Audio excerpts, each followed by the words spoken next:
ক্রশেটের এই সুন্দর ফুলটি বানানোর জন্য আজকের টিউটোরিয়ালটা অবশ্যই দেখো। খুব সহজ, একদম বিগিনার্স ফ্রেন্ডলি। আশা করি সবার ভালো লাগবে। আর যদি ভিডিওটি ভালো লাগে একটা লাইক অবশ্যই করো। চলো আমি শুরু করি। প্রথমেই 8টা চেন তুলে নেব। একদম সিম্পল 8টা চেন করে নেব। আমি দুটো কালারের উলের সুতো ইউজ করেছি, একটা সাদা আর একটা গোলাপি। তোমরা যে কোনো রঙের উলের সুতো দিয়েই করতে পারো, খুব সুন্দর লাগে কিন্তু এই ফুলটি। আমি 8টা চেন তুলে নিলাম। এবার লাস্ট চেন আর ফার্স্ট চেন, একদম ফার্স্ট যে চেন লুপটার মধ্যে একটা স্লিপ স্টিচ দিয়ে জয়েন করব। ফার্স্ট আর লাস্ট চেনকে আমি জয়েন করলাম। এবার আমি 4টে চেন তুলব,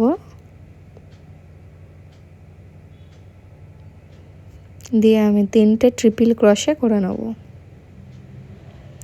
এই যে সার্কেলটা তৈরি হলো এর মধ্যেই কিন্তু 5টা পেটালস আমি বানিয়ে নেব। একবার আমি টোটাল 3টে ট্রিপল ক্রোশে করে নিচ্ছি।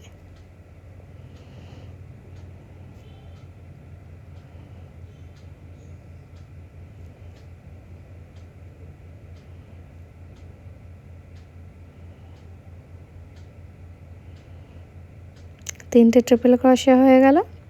এবার আমি 4টে চেন দিয়ে জয়েন দেব।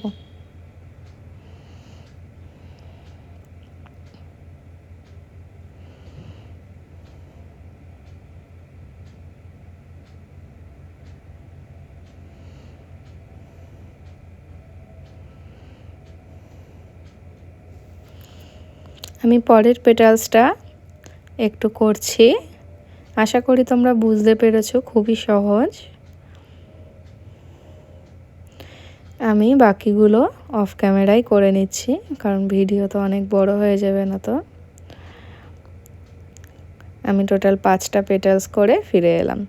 দেখো আমি লাস্টে 4টে চেন তুলে নিয়েছি, আবার সেরকম একদম প্রথমে যেমন করেছিলাম সবকটি একইভাবে এরম লাস্টে স্লিপ স্টিচ দিয়ে জয়েন দিয়ে নিলাম।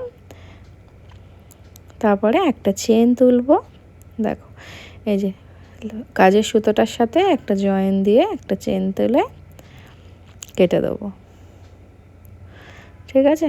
দিয়ে এই যে এরমভাবে সুতোটাকে টেনে নেবে, তাহলে আমার ফার্স্ট এই ফুলের যে প্রথম অংশটা সেটা কিন্তু তৈরি হয়ে গেল।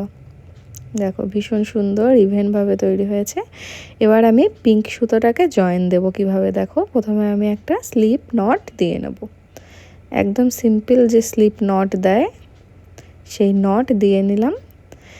এবার মাঝে এই সার্কেলটার মধ্যে দিয়ে এই নটটাকে হুকের সাহায্যে দেখো অ্যাটাচ করব। হলো অ্যাটাচ। এবার আমি 5টা চেন তুলব।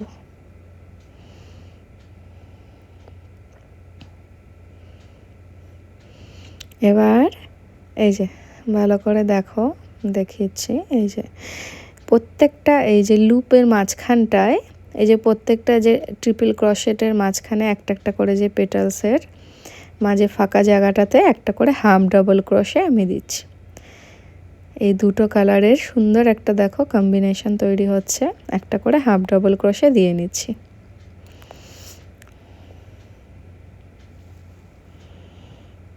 কত সুন্দর লাগছে দেখো, প্রত্যেকটা এই যে ফাঁকা জায়গাটাতে একটা করে হাফ ডাবল ক্রোশে। এবার আবার 5টা চেন দেব। 5টা চেন দিয়ে এই জায়গাটায় ঠিক জয়েন দিয়ে নেব। এই ফাঁকা জায়গাটায় জয়েন দিয়ে নিলাম সার্কেলের মধ্যে। আবার চেনের সাথে অ্যাটাচ করে নেব, করে আবার 5টা চেন তুলব, করে সেম প্রসেস রিপিট করব। টোটাল এই 5টা যে পেটালস আছে সব কটাতেই এই পিঙ্ক কালারের সুতোটা দিয়ে কাজ করে নেব। দেখো হাফ ডাবল ক্রোশে করে নিচ্ছি এই মাঝের অংশগুলোতে। আমি টোটাল করে নিলাম 5টা পেটালসের মধ্যে এই পিঙ্ক কালার দিয়ে সুন্দর কাজটা কমপ্লিট করলাম। এবার একটা চেন তুলে কেটে দিলাম, ব্যাস কমপ্লিট। কত সুন্দর একটা ফুল তৈরি হয়েছে দেখো। নিশ্চয়ই তোমরা বুঝেছো, খুব সহজ। অবশ্যই ট্রাই করো, ভালো লাগলে একটা লাইক করো আর আমাকে জানিও ভিডিওটি কেমন হয়েছে। ভিডিওটি দেখার জন্য ধন্যবাদ।